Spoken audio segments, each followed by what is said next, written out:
Fala pessoal, tudo bem? Ó, segundo editorial do dia, tá? Esse o do meio-dia que eu tô gravando aqui pra vocês, mais um bate-papo, pra gente tá entendendo tudo que tá acontecendo aí também, né?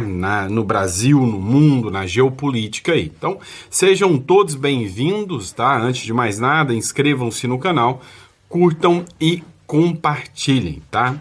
É o seguinte, a gente vai começar falando daquela questão da flotilha. Sabe o que é flotilha? Lembra um bando de Zé Ruela? Inclusive tem gente aqui do Brasil também que dizem para vocês que estão indo em missão humanitária para salvar o pessoal de Gaza. Lembra disso? Pois é. Quem salvou não foi turminha de flotilha, como todo mundo já sabia. Não é aquela turminha que Stand of Us, ele diz que é uma instituição israelense, né, israelita. Ela diz que a flotilha era financiada pelo Hamas, pelo grupo terrorista. Agora teve um anúncio de paz e todo mundo em silêncio, não teve um pio da turminha que estava fazendo aquele passeio lá e dizendo que era missão humanitária. Mas olha só, alguns pontos foram expostos aqui e eu queria que vocês prestassem atenção nesses pontos que foram expostos, né, escancarados. Tem um perfil que se chama Fala Israel, em conjunto com Rabino Pesach. Eles fizeram uma publicação dizendo que agora a turma da flotilha tem toda a condição de fazer a ajuda humanitária que eles queriam, porque Israel já saiu, a paz foi declarada e o povo lá ainda está com fome. Será que o povo da flotilha agora vai lá? Pode ter certeza que não. Pessoal, tenho ótimas notícias para Tiago Ávila, Greta Thunberg e companhia. Todo aquele pessoal da flotilha que dizia querer levar ajuda humanitária para Gaza. Bom, a boa notícia é que a partir do dia 14 de outubro, a passagem de Rafah, que faz fronteira do Egito com Gaza, vai voltar a ser aberta. E todo mundo que quiser entrar em Gaza vai poder entrar. Então, é uma ótima oportunidade de vocês todos, em vez de entrarem ilegalmente em Gaza, tentarem furar um bloqueio marítimo legítimo, tentar entrar em zona de guerra ativa, é uma ótima oportunidade de vocês trazerem ajuda legalmente.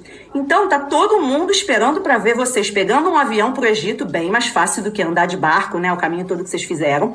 Peguem um avião, vão pro Egito e entrem em Gaza levando a tão falada ajuda humanitária que vocês queriam levar. Não tem por que não fazer isso. Agora, se vocês não tomarem essa iniciativa, vai ficar mais claro do que nunca que o objetivo nunca foi levar ajuda humanitária e sim caçar likes. Estamos esperando vocês lá em Rafah, dia 14 de outubro. Mas o recadinho é, espera sentado para todo mundo, porque essa gente é mau caráter. Essa gente nunca quis fazer ajuda humanitária. Agora que tá liberado o acesso, eles podem simplesmente ir lá e fazer a sua ajuda. Agora, eu queria que vocês prestassem atenção. A ONU, né, os Estados-membros da ONU, essa turma da flotilha, o Lula, todo mundo está sendo criticado. Por quê? Porque estão aí regozijando, olha só, o massacre em Gaza. Pois é, a guerra acabou, mas existe outra guerra que ainda está aberta. Você é cristão? Você acredita em Deus, em Jesus Cristo? Pois é, muitos dos nossos irmãos cristãos estão sendo simplesmente assassinados agora. E essa turma da ONU e dos Estados-membros, galerinha democrática da left people, da esquerda, caladinha, caladinha. Matéria do primeiro jornal, né? ONU e Estados-membros são criticados por ignorarem perseguição aos cristãos. O arcebispo Richard Gallagher denuncia na ONU perseguição de milhões, não é um, é dois, milhões de cristãos são assassinados e perseguidos por todo o mundo. E ninguém fala nada. Esse Richard, ele é o representante do Vaticano. E na última sessão da ONU, ele alertou que as liberdades religiosas continuam a ser um dos pilares fundamentais da paz. Ou seja, a chance, a garantia de que você possa ter a sua opção religiosa da forma que você bem entende. Você quer ser budista? Seja. Você quer ser candomblé? Seja. Você quer ser cristão? Seja. Não pode haver guerras em virtude da opção religiosa.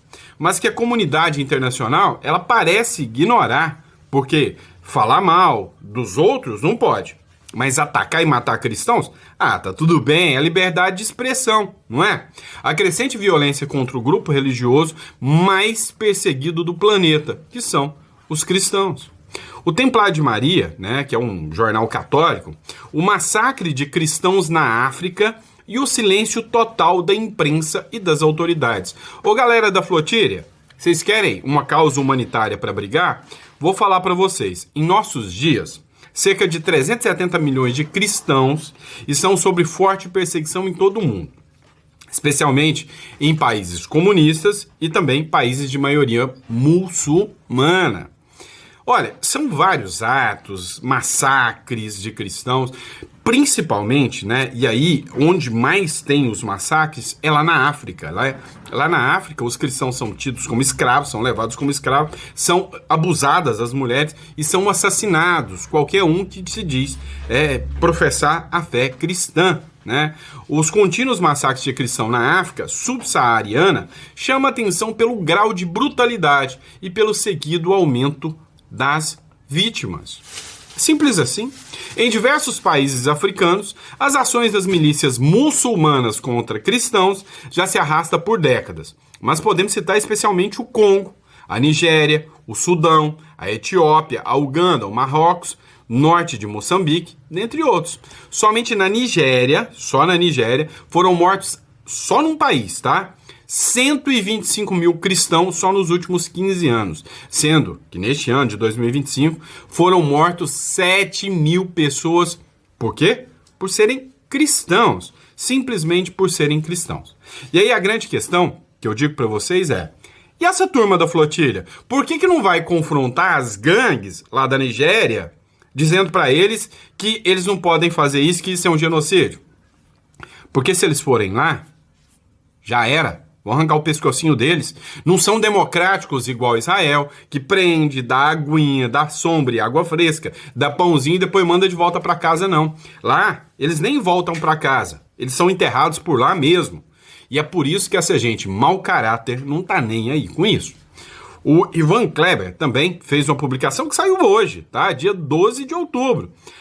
Finalmente o mundo está percebendo a perseguição aos cristãos, diz artigo de opinião do Washington Post sobre a Nigéria. E o governo brasileiro também está percebendo a perseguição aos cristãos naquele país?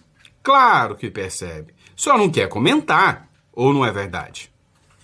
Finalmente o mundo está percebendo a perseguição aos cristãos, diz o título de um artigo de opinião publicado no jornal Washington Post sobre a Nigéria. O artigo é publicado por Robert Royal, que é autor do livro Os Mártires do Novo Milênio, a perseguição global de cristãos no século XXI. Eu, Ivan Kleber, pergunto: o governo brasileiro está percebendo esta perseguição? Afinal, o Brasil assinou acordos com a Nigéria recentemente. O artigo de opinião no Washington Post ainda diz que, abre aspas, a violência contra cristãos justifica a pressão dos Estados Unidos sobre o governo da Nigéria para que tome fortes contramedidas. Eu sou Ivan Kleber, falo diretamente de Londres, no Reino Unido, e hoje é domingo, dia 12 de outubro de 2025. Muito obrigado a todos pelo carinho da audiência. Vocês não entenderam a regra do jogo, né? Mas o que está acontecendo escancaradamente é que o mundo tá vendo no Donald Trump, o mundo do lado certo, tá vendo no Donald Trump a chance, né, de defender os cristãos, de defender o povo que é massacrado por ditaduras. E aí, será que o Donald Trump vai corresponder às expectativas? Nós vamos falar sobre o Maduro aqui também. Vamos lá. O Dom daí, já que nós estamos falando de cristãos, ele deu aqui, vamos dizer assim, um motivo, né? Ele explicou por que os cristãos são absurdamente perseguidos. Aqui no Brasil, só de não gostar da Globo já é suficiente. Dá uma olhada.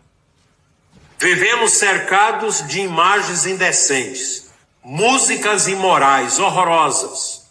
O Brasil se tornou um lixo musical. Músicas que não valem nada, que só escraviza a mulher, coloca a mulher como objeto de prazer, coloca o sexo como um lazer. Programas que zombam da pureza e das famílias. Uma família que assiste à Rede Globo ou outras televisões da grande mídia não vai encontrar nada de pureza. Vocês só vão ver impureza. O que uma novela da Globo pode ajudar uma pessoa? Nada. Ajuda a levar para o inferno. Porque não serve para nada. Por isso a gente tem que desligar essas televisões para sempre.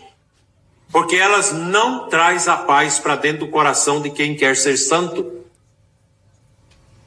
Mas a alma que ama Nossa Senhora não se conforma com esse mundo podre.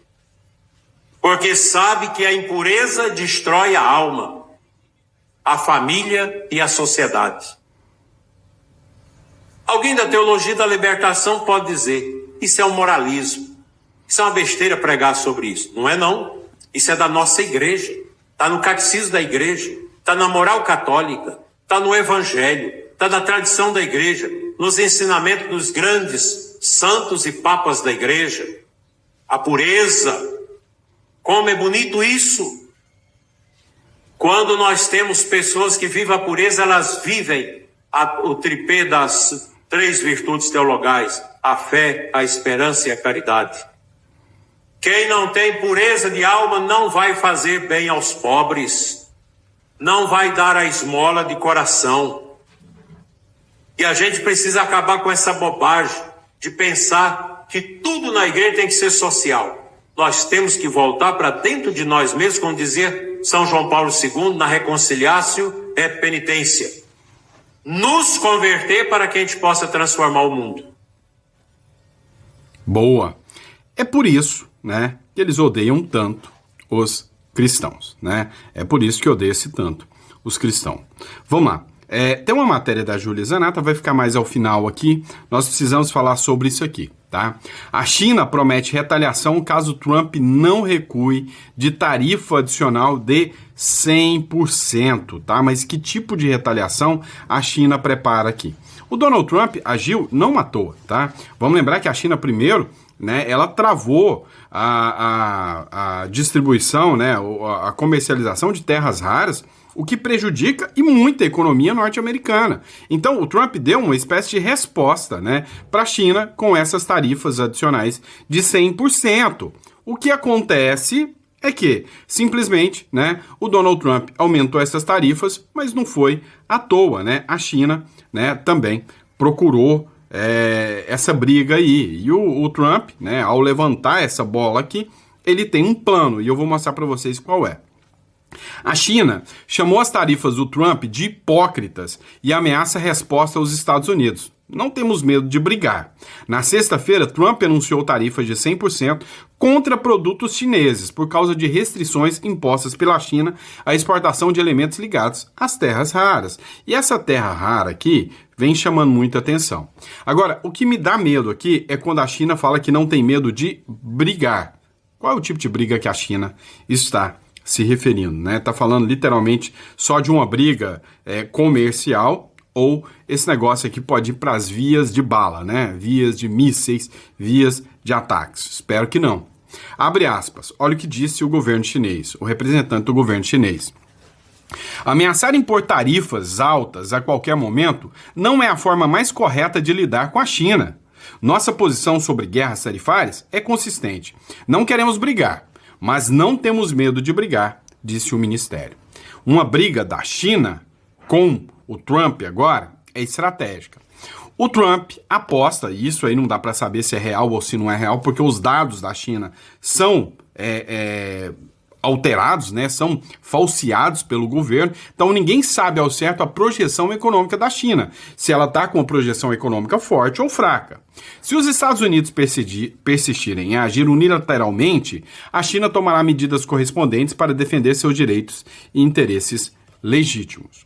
A UOL Internacional, por sua vez, né, ela disse que a ação do Trump é só uma ação performática. Ele está querendo pressionar a China, ganhar ali, né, de volta a negociação das terras raras, né,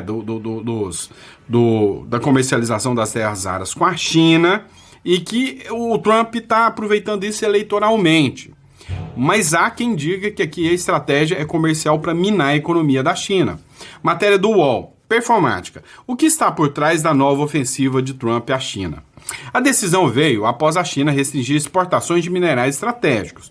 Pequim ampliou o controle sobre elementos de metais essenciais para a indústria tecnológica e militar dos Estados Unidos, né? Ou seja, o que o Pequim fez? Ela ampliou o controle, né? Ela disse, não, eu não vou fornecer hoje a liberação para elementos e metais essenciais para a indústria tecnológica e militar. Isto aqui enfraquece a área militar dos Estados Unidos. Simples assim. Então o Trump viu a China, que hoje controla cerca de 80% do beneficiamento, tá? O Brasil é um dos segundos maiores, né, produtores de terras raras, né, de metais raros, que não são metais preciosos, como muita gente pensa, é diamante? Não, é grafeno e outros, né, produtos aí que são utilizados em condutores, o cobre, por exemplo, que o Chile é um dos grandes produtores. Então, o Brasil é o segundo produtor. A Groenlândia, que os Estados Unidos estão de olho, tem muitos, só que o impacto de retirada dessas terras raras é devastador, degradante para o meio ambiente. Então, o que a China faz? Manda tirar nos países subdesenvolvidos, como o Brasil, a República das Bananas.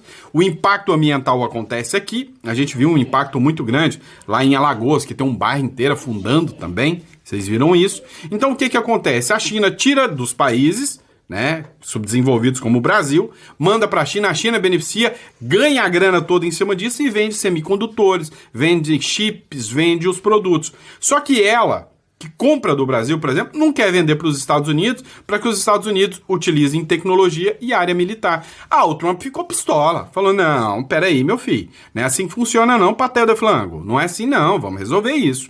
E aí as empresas agora precisam de autorização oficial do Estado para exportar esses insumos, o que foi interpretado por Washington como uma forma de pressão econômica. Entendeu o que foi a regra? Os Estados Unidos querem produzir uma nova arma. A empresa chinesa fala, Xi Jinping, posso vender para o Trump? O governo fala, não pode vender para o homem laranja, tá? Não vai poder vender. E aí o que acontece? O homem laranja ficou pistola e falou, não é assim que funciona não, filho. Vamos resolver esse negócio. Você volta a vender as terras raras. Volta a vender as tecnologias. O Xi Jinping falou, não. Então o Trump falou, não, então tá bom. É direito seu, é soberania sua, não é? Você, como se diz, bebeu água fresca, foi lá e comprou terras raras de vários países, beneficiou, é direito seu, beleza? Tá bom, mas agora se você quiser vender pra cá também, porque eu vou tentar achar outro fornecedor, eu vou cobrar 100% em cima de tudo que você vende pra cá. É direito dos Estados Unidos também, né? Então, lógico, né, que os chineses e nem o resto do mundo, que é baba-ovo de chinês, não pode ficar aí puxando saco também. A ofensiva tem um componente eleitoral, diz um especialista. O Marcos Freitas, que é professor visitante da China Foreign Affairs University, diz que o Trump busca desviar o foco dos problemas domésticos, como o risco de paralisação, né? Que é o shutdown que está acontecendo no governo. Ou seja, a esquerda está ferrando o Donald Trump lá, não aprovando o orçamento. Diferente do Brasil, que o shutdown é porque o Lula gasta demais, lá é porque o Trump cortou gastos, a esquerda não quer que corta gastos, então se não vai cortar gastos, eu não te libera dinheiro nenhum, né? E reafirmou a imagem de protetor da indústria americana. Ou seja, o Trump falou, não, eu tô aqui para proteger a indústria militar e tecnológica americana, o Xi Jinping não vai fazer isso com a gente, não.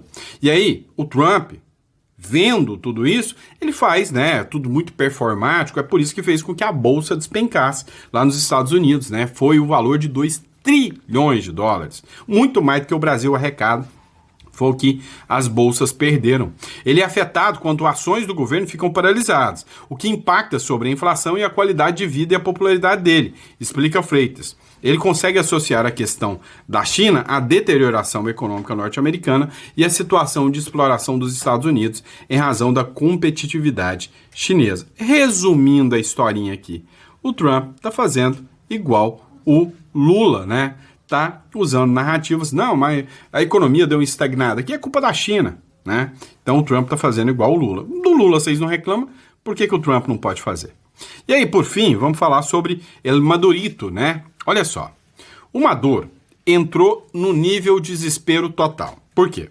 Foi anunciado, né? Se você entrar na CNN e assistir o último vídeo do Lorival Santana, você vai ver o Lorival Santana dizendo o seguinte, olha, o Trump designou o Marco Rubio, né, para definir o que vai fazer com a Venezuela. O Marco Rubio odeia, né? E aí tem outras figuras também do governo Trump todos detestam o Maduro. E aí tá meio que autorizado por todo, né, o segundo escalão do governo americano, os Estados Unidos entrar e bombardear o exército do Maduro. Só o Trump que não deu mete o pé, tá? Só falta o Trump fazer isso, mas o restante, todo mundo lá do governo americano já é uníssono, falou, Maria Corina já ganhou o prêmio Nobel, a ONU já negou ajuda pro Maduro, o mundo virou as costas pro Maduro, até o Lula parou de falar que o Maduro é amiguinho e homem bom, até o Lula já nem fala mais a palavra Maduro na vida dele, né? Então o que que acontece? Acho que você já tá pronto para chegar lá e, tacar bala, né? Não só nos cartéis de drogas, mas aproveita um momento que o exército do Maduro tá em algum cartel de droga, mata gente do exército e mata gente do cartel de droga numa cartada só. Só falta o Trump falar, vai. Com isso, o Trump espera fazer a mesma coisa que aconteceu lá no Iraque. O que aconteceu lá no Iraque? Quando o Trump simplesmente chegou e atacou o exército iraquiano, mas saiu o general pulando pela janela, cada um para um canto, virou pro Saddam Hussein lá e falou, foda-se, eu não quero nem saber, eu tô fugindo. Todo mundo fugiu para os outros países. Então o que vai ter de general venezuelano indo para Colômbia, para o Brasil, para o raio que o parta, né, e vai deixar o Maduro sozinho, é o que vai acontecer. Isso fez um levante popular, o próprio povo tomou coragem, foi como se os Estados Unidos falassem, olha, povo venezuelano, vai pra rua.